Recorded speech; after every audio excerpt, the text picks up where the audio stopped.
So let's talk a little bit about the social credit system. People, I think, see this in Canada. I don't know how people aren't all up in arms on what's going on, but they may still think that can't happen here. Can we talk about what's happening? Right. Well, it's already happening here. Last year I wrote this piece for Barry Weiss about that financial platform would be the next wave of online censorship. I mean, I was worrying about this last year because PayPal, the company I helped found, but we sold many years ago. It's now under new management. They are working with partisan left-wing groups like the ADL and the SPLC to define lists of individuals and groups who they deem to have, extremist or unacceptable views, and they're denied access to PayPal accounts. And there are other financial institutions who are following suit, the collective effect of which is to shut people out of the financial system. And if you think it's bad to deny people the right to free speech and to participate in the online marketplace of ideas, how much worse is it to deny them access to the new economy, to the way that they can buy food and medicine and other products for their families? It is really a very severe form of punishment and social control. And, that is what we're talking about. When we talk about a social credit system, we're talking about a system that, sort of pretends to allow political dissent. It doesn't just send you to the gulag, but it conditions your ability to access the economy and the benefits of society. It conditions that on having the correct views, on having the acceptable views. And, what did Justin Trudeau do? He declared right out of the gate that these protesters had unacceptable views, and then he proceeded to freeze their bank accounts and to shut off anybody who might contribute to them. That is really terrifying. The way he said, we're gonna shut down their accounts. We're gonna close the off ramps for Bitcoin. It's not only them, but it's anybody who donated to them or quote helped them. That's right. That's right. Anybody who was quote directly or indirectly involved in the protest was now subject to this law in the this Emergencies Act that he invoked without really proper basis. And, anyone who, quote unquote, provided property to help facilitate the protests could now be swept up in the dragnet. And so it's not just if you're, say, one of the organizers of the protest, but if you're, a little old grandma somewhere and you want to contribute $25 so that, a trucker, really a poor, destitute trucker can buy a hot meal or some fuel to keep themselves from freezing at night. If that's your intent of making that donation, you can still be swept up in this and you can have your bank account frozen. And one of the incredible things about it is not just this unprecedented extension of aiding and abetting liability, but also that it's retroactive.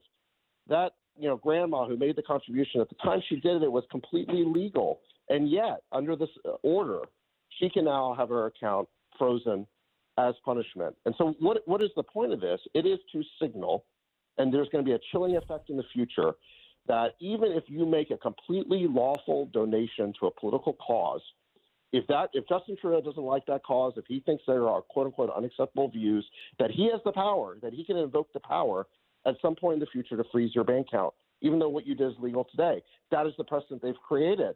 And I think the result of that must be a chilling effect on political dissent. Oh, big time. They're also including insurance companies.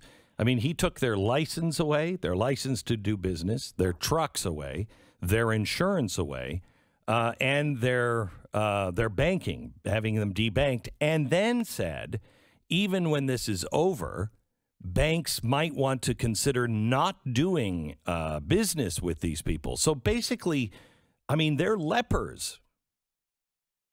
Yes, absolutely. I mean, they're really creating a case of untouchables there in Canada. I mean, like you said, they're towing their trucks, they're confiscating them. The mayor of Ontario even said, let's sell off these trucks. We've seized them. Now sell them off. We're going to use them to pay our bills. They want to give these guys a criminal record so they can never work again. They've taken away their insurance. They've taken away their regulatory licenses. And then on top of that, because anybody who helps them, who contributes to them, can themselves now be frozen, no one's going to want to help them. So what happens to those people, David? What happens to them? You cut people's you cut people's money off. How do you survive? They're creating a group of destitute and desperate people. And you have to wonder for what. I mean, the COVID pandemic is on the wane. It's at an end. Even as Justin Trudeau was invoking these emergency powers, a number of the provinces were ending COVID mandates. They got the message. He never got the message. It's this extreme intolerance. I have news for you, though, David. I don't, even if it was waning, I watched Occupy Wall Street. I was in New York during Occupy Wall Street. As long as you're not breaking the law or destroying property, you have a right to do that. I never said we should sweep those people up. That's craziness. That's craziness. And I should be even stronger on the people I disagree with. I should fight for their right more than my right, because who will fight for mine? Exactly. I mean, this is absolutely about the right of people to be able to engage in speech and political expression, and to have the right to protest against their government. And these were almost entirely peaceful protests. There was no violence, and yet Trudeau instantly denounced all the protesters as basically being terrorists. Terrorists? Yeah, exactly. Which allowed them to apply these anti-terrorist laws to freeze their bank accounts. The most extreme forms of the most extreme powers that the government has, which is to act on a terrorist threat, were thereby invoked to really go after these ordinary, working class men and women. We're talking to David Sachs. He's the founding COO of PayPal, and he is warning about the coming social credit system that is in Canada. And do we have time to stop it here? One of the things, David, that I found as shocking is the fact that there was a hacker who went in, hacked, took all of these names, doxed everybody, and the media published them and started humiliating them and pillaring them in public. That's right. And it had real consequences. There was a owner of a gelato shop who was exposed as having made a small contribution to the protesters, that they got so many threats they had to shut down their shop. There was a low-level government employee who donated $100. She was fired from her job because of that. So there's been real reprisals based on that hack. And, I'm old enough to remember when social media cited as the reason they wouldn't publish that they would suppress the Hunter Biden stories for the election, that it came from hacked material. Right. Where was that policy implemented today? Right. This was a illegally obtained material, and the press just reported it. So, David, I don't know if you're up on ESG, but that's what Trudeau has done without the emergency order. If you fall out of line with E, S, or G, you're going to be debanked, or you will start to feel the heat of the banking and financial and insurance system. How far away from this system are we to have a true credit score? Do you see this happening sooner rather than later? And what do we do to stop it? Yeah. Well, this is my main concern is, at the end of the day, I'm not a Canadian, and, I watch with sadness at what's happening over there, but ultimately it's going to be up to Canadians to govern themselves. What I'm mostly concerned about is the precedent that Trudeau has set that progressives here in America might look to and implement. And let's identify the elements, the ingredients of this toxic stew that already exist over here. First of all, you've got big tech companies like, my alma mater, PayPal, have been freezing accounts based on, working with partisan political groups to shut people out of the financial system. That practice is already taking place. Second, you've got state of emergencies in states like California, where I live, where the governor is still operating under a state of emergency. He has invoked emergency powers that never seem to end, even though we just had a Super Bowl where 30,000 people were sitting, elbow to elbow without any masks on, yet we're still in a state of emergency. Third, we have recently, the Department of Homeland Security has now defined misinformation about COVID or the election to be a contributor to the terrorist threat level. So in other words, misinformation, in their view, can contribute to terrorism. So we have now all the ingredients where you have politicians invoking fake state of emergencies, you've got big tech companies shutting people out of the political system, and you've got this very scary and dangerous redefinition of terrorism to effectively apply to domestic political dissent. So you have all the ingredients there that Justin Trudeau was able to seize on. Yep. And all you're really lacking is the emergency necessary to invoke those powers. So that is what I'm afraid of, is I see all the precedents coming together. But we have one thing in the United States that Canada doesn't have, which is a rich constitutional tradition. We have the protections under the Constitution. And so I'm hopeful that our Supreme Court would protect us against an authoritarian attack on our liberties this way. However, there are many in our political system who want to pack the Supreme Court as it stands today. And what would happen if the Supreme Court were packed? They would water down these rights and liberties and protections that we have. I think this is an issue that supersedes all others. Any political candidate who would give support to packing the Supreme Court should be instantly rejected, I think, by everybody across the political spectrum. And furthermore, I would say, Biden has a SCOTUS pick coming up.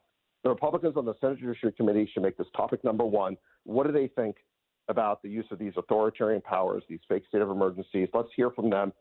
I don't think Republicans are going to be able to stop the SCOTUS pick, but let's put them on the record and discuss this issue.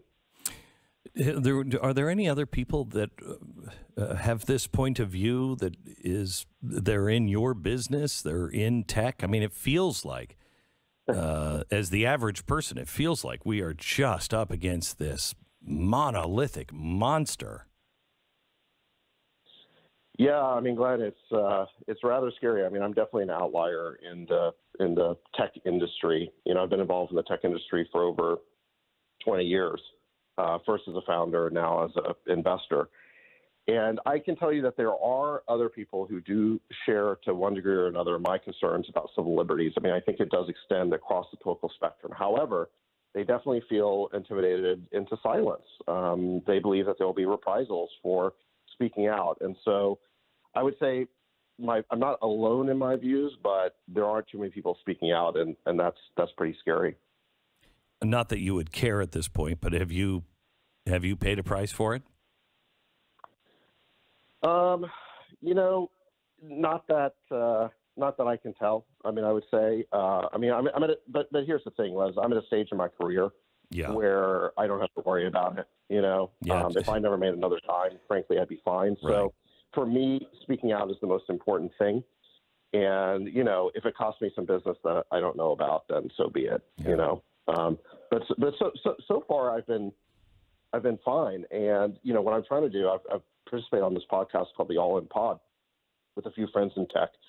One of the main reasons why I've spoken out is to show people that you can speak out, and they should have a little bit more courage in doing so.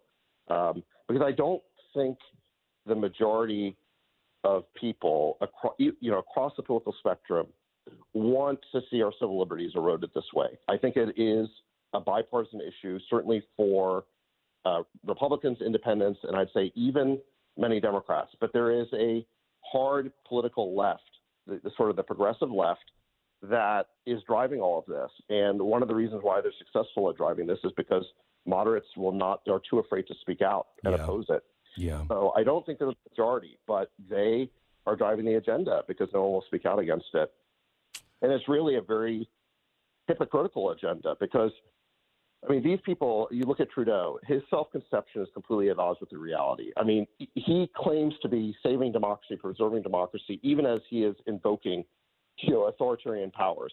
He claims to be the defender of the little guy, of the working class and the disadvantaged, while, crushing these, poor working class truck drivers under the sort of heel of his government. They claim to be on the side of diversity and tolerance while insisting that there's only one acceptable point of view and, censoring all the alternatives as misinformation. So, this hard progressive left is completely hypocritical. I don't think most people support it, but they're kind of running unopposed right now because people are so afraid to speak out. David, thank you for speaking out. Thank you for being on the program. I hope we can have you on again. God bless you and all the things that you're doing right now. David Sachs, founding COO of PayPal, founder and general partner of Craft Ventures. If you see what he has invested in, he is on the cutting edge, and God bless him for speaking out. Wait, he produced the movie Thank You for Smoking? That's a great movie. How did we not talk to him about that? I don't know. Hopefully we'll have him back on. He's great.